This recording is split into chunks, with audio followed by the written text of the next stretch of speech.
Hi guys, and how are you doing? I've really missed you guys. Hey, it's been a while.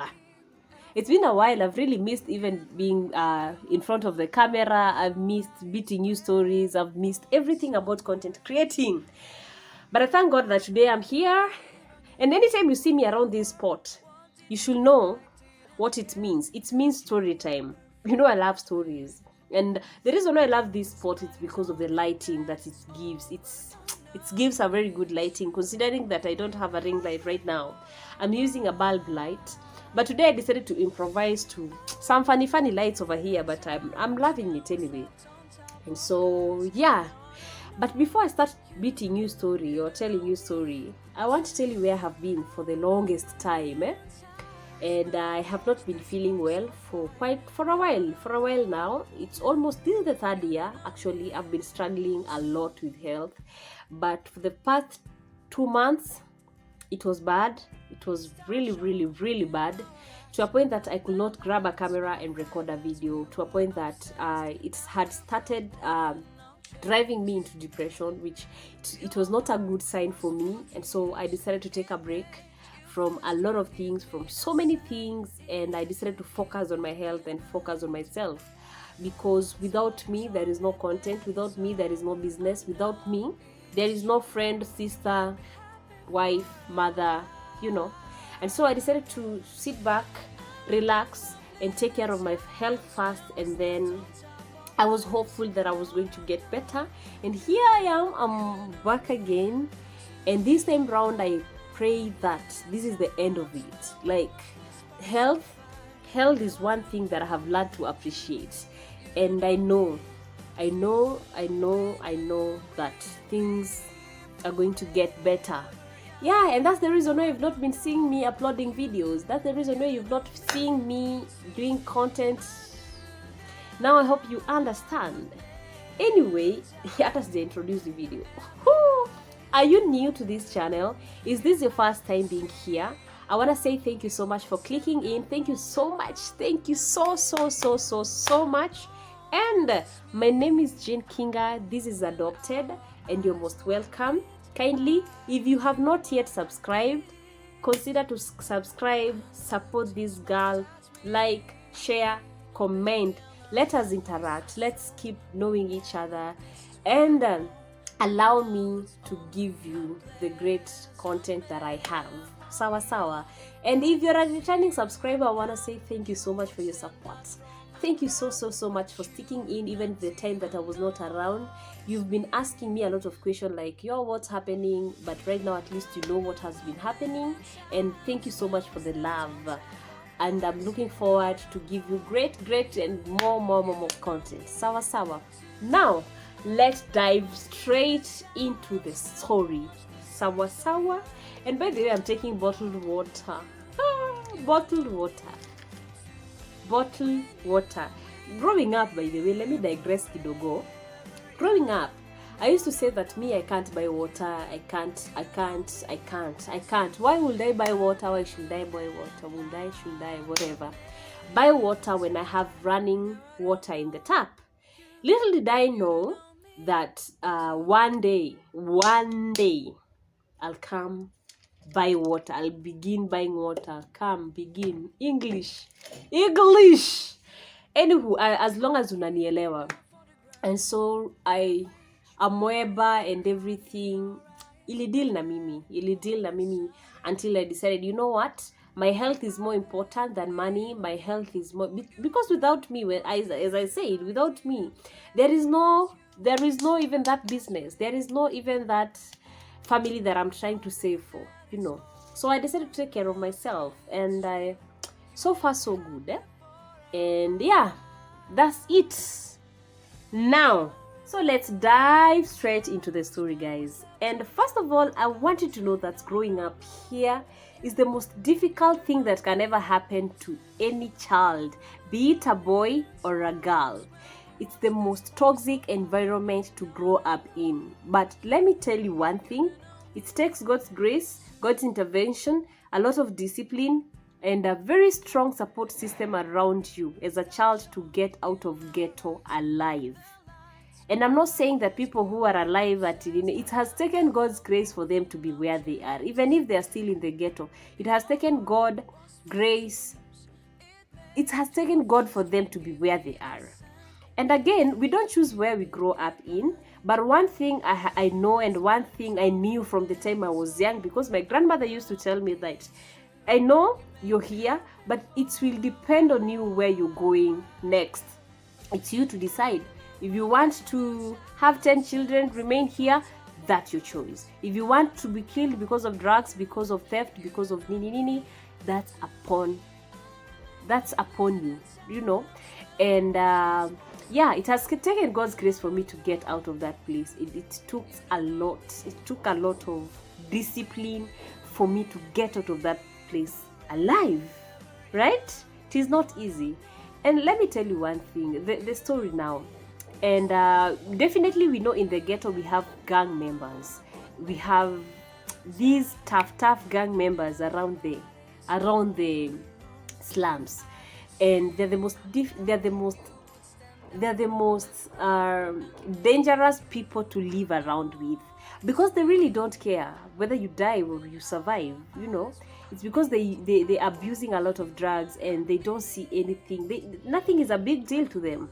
So I mean, I know the gang groups makes even life in the ghetto more tricky, you know, than even the struggles around. You're struggling with the living condition, and then you're struggling with other people here who are ready anytime they can take your life, and they don't even care. And so I remember I was 12 years old, and I was around 13 years old, because I was in class 7. And we all know when you get into that age, it is the adolescence stage where you're starting looking all good. And now Team Mafisi are all over waiting for you, you know, waiting. They don't even wait for you to ripe. They will just eat you, nakachumvi, and that's it. And so if you don't have a support system, then that's now where you find yourself becoming a mother at very, very, very young age. And so I remember this day, I was coming from the shop. It was around 6:30 in the PM. In the PM. It was around 6:30 PM. And now I was coming from the shop. And then kidogo, I had someone calling me like, hey, kuja hapa. And then he was very arrogant. It is not like he's requesting you, he's commanding you to go. And so, looking back, I recognized the face.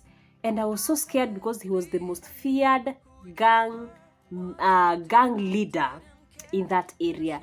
And he was known in the whole of Korogosho. He was known in Kariobangi, Dadora, Gomogo, name that area. And he was the most feared guy that time, during our time. And so, mimi kuangalia mwenye ananiita, I was so shocked. And for a moment, I was not even able to make a step. And then he was like, unaogopa nini? Kwani nimebeba mafi? In quote, kwani am I carrying feces? Or do I look like a feces? Or like feces? English! And now I was like, no. And he commanded me to go where he was. Remember, it's around now 7ish, and now it's going to 7 now. And then unajua hiyo times, kuna time yenye 7 ikifika kuna kagiza kadogo hivi.